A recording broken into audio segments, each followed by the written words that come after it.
With the release of Transformers Rise of the Beasts, we now have 7 live-action Transformers films. So today, I thought it was time for me to stop and rank all 7 Transformers films ranked from the worst to the best. Please know that everything that I will say in this video is just my very own opinion. My name is SDubNation, and you are free to comment down below your very own ranking of all of the Transformers films ranked from the worst to the best, just like me. Or you could just do your favorite. You can even add in the animated film from the 80s. I never seen that film. I'm not including it on this list. Also, please note that I am not a fan of Transformers. I watched these movies leading up to Rise of the Beasts, so excuse me if I'm getting some of the plot points wrong here. I'm not a fan of Transformers, but I did really enjoy Rise of the Beasts. But with all of that out of the way, please don't forget to check out that Twitter that's going to pop up on your screen right now, and also that Transformers Rise of the Beasts review. That link is in the description. And without further ado, let's get right into our ranking. Kicking off my list at number 7 for me has got to go to Transformers The Last Knight. One of the most anticipated films of 2017. I remember when it was coming out, I got a McDonald's toy actually. So, I mean, hey, that's what my excitement came from. But also the teaser trailers. The teasers teased this very dark Transformers film that looked really cool. Optimus Prime turning on BumbleBee. Every YouTube reaction channel was in a frenzy from seeing Optimus Prime trying to take down BumbleBee. But this movie just does not work.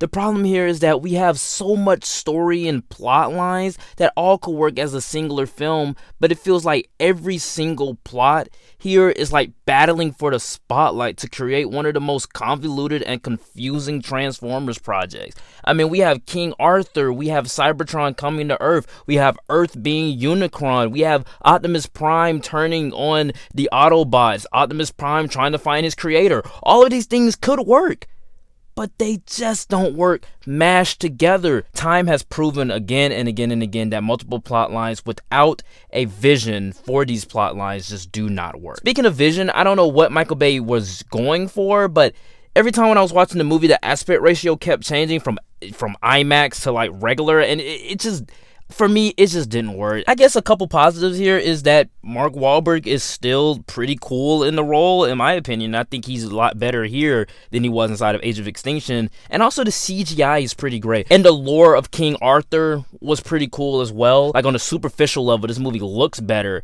than most blockbusters today.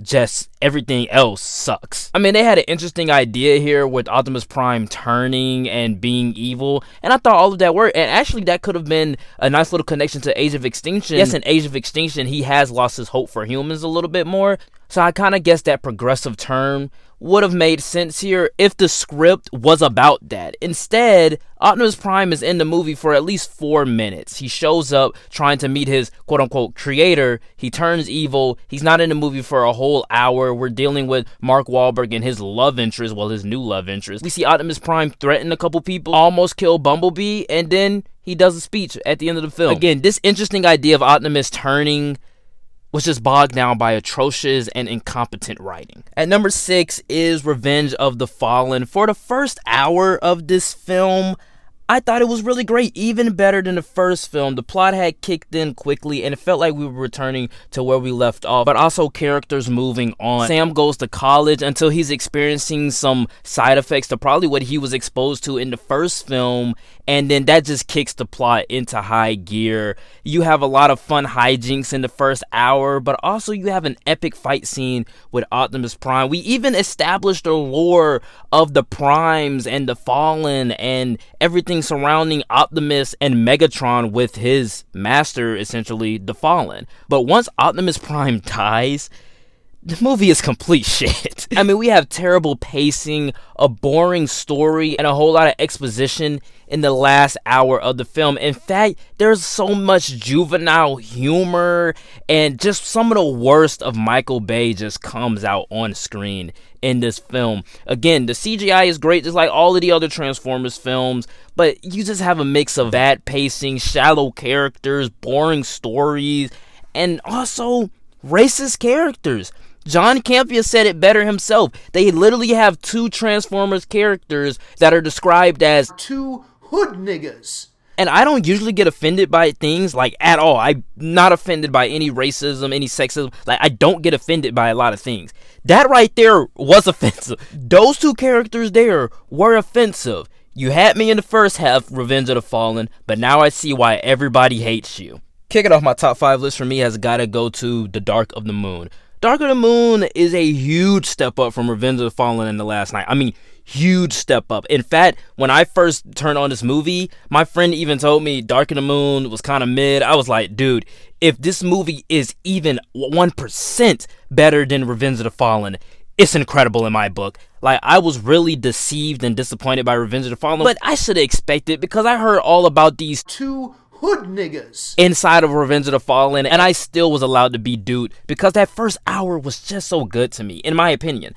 But Dark of the Moon just feels like it goes on for too long without even saying much.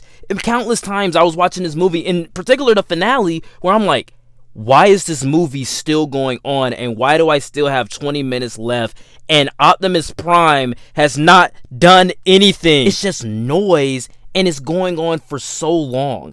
I think Sam is his worst here. In fact, everything dealing with the humans is the worst part of the film for me. But I will say, though, there are ideas brought up about the moon landing and how that kind of relates to Cybertron, Megatron, and also the Primes and the Autobots in general, just the Transformers in general. And those type of ideas I really had no problem with, besides my huge negatives, which are the human characters, and it goes on for too long without saying too much with a bunch of CGI noise. But the special effects here are incredible. These are probably the best looking effects out of the entire Transformers franchise, and the villain with his betrayal reminded me a little bit of Zod from Man of Steel. I thought all of that worked for me because he was just trying to save his people. You can understand where he was coming from. Yeah, he went about it the wrong way, but he's not particularly a bad guy. And Michael Bay crafted a huge, big-scale finale that perfectly concludes this trilogy. We have people sliding down buildings, the tension is high, we have people jumping out of planes, taking on the Decepticons, we have the Autobots taking on the Decepticons, we even have Optimus Prime killing one of the original Primes, and also killing Megatron in the process, even after Megatron asked for a truce. As a big-scale flashbang finale to the entire trilogy, if the Transformers movies ended here, I think everyone would be satisfied, even though it goes on for way too long. Number 4 is the original Transformers, the one film I faintly remember watching with my brother. I mean, this was the movie that I remember seeing. I didn't see it in theaters. We had a disc for it, bootlegged it, but it was the movie that got my brother into Transformers, and it was the movie that I remember my brother watching that got him into Transformers. Essentially, it's all about a kid and his car that's secretly a robot alien. And that's the perfect basis for a film like this. It's fun, it's exhilarating. They found a way to ground the Autobots and make them look real and larger than life with incredible effects that still hold up today. Weirdly enough, this is the best plot out of any Transformers film. It's fun, it's simple. While we have generic characters, I still think that these alien robots that come to Earth to defend it against other evil alien robots, while also protecting the MacGuffin that has the key to saving their home planet, that right there, that synopsis right there is enough to sell me on anything. While also having some exhilarating action into the mix and incredible CGI effects, Michael Bay might have crafted every teenager's dream.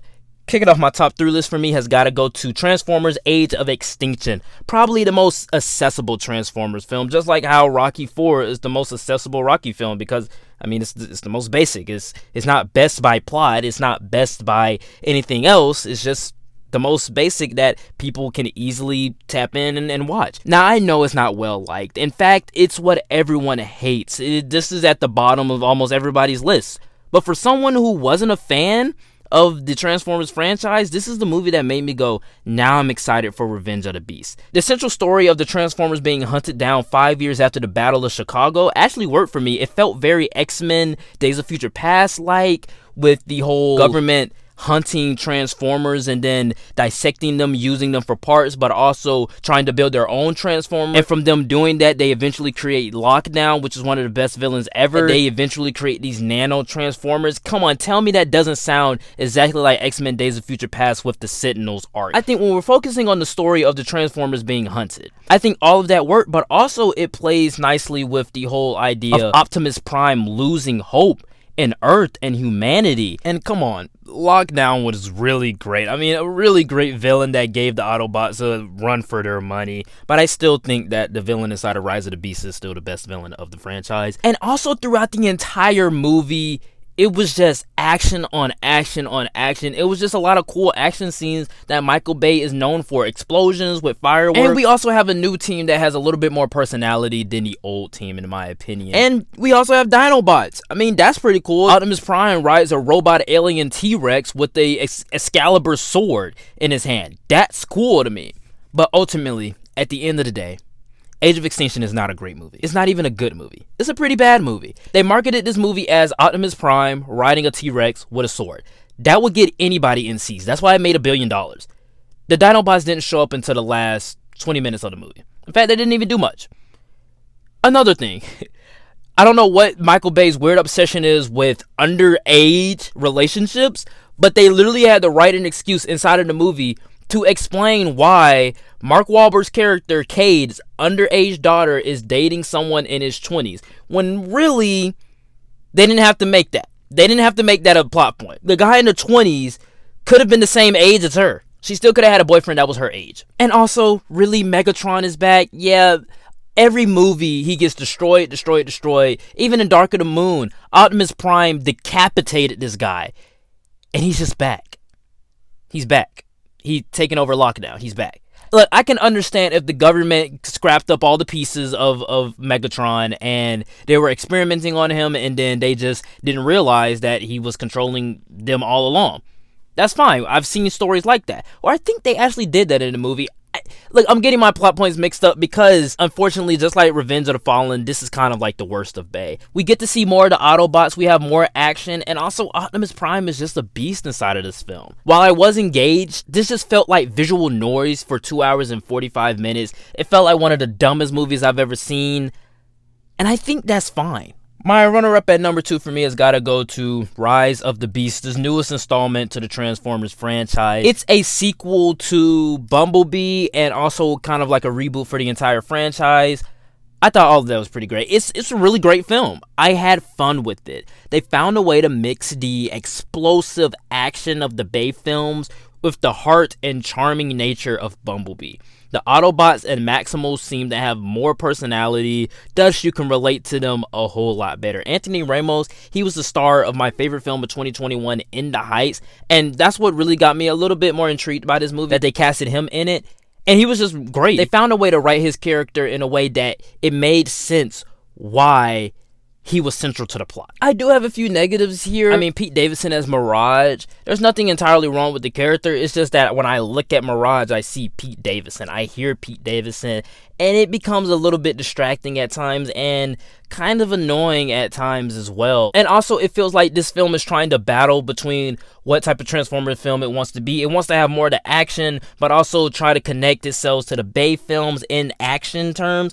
But also, it wants to be more heartfelt and charming, like the Bumblebee film. So it kind of fits right there in the middle, and that's why I have it at number 2, because I'm not very mixed on it. I thought it was a really great movie, but it still feels like it's kind of battling between what type of Transformers film it really wants to be. While I prefer the flashiness and the designs of the Bay films, I will say though, if this is where the Transformers films are headed in the future, count me in. The future looks bright for this franchise.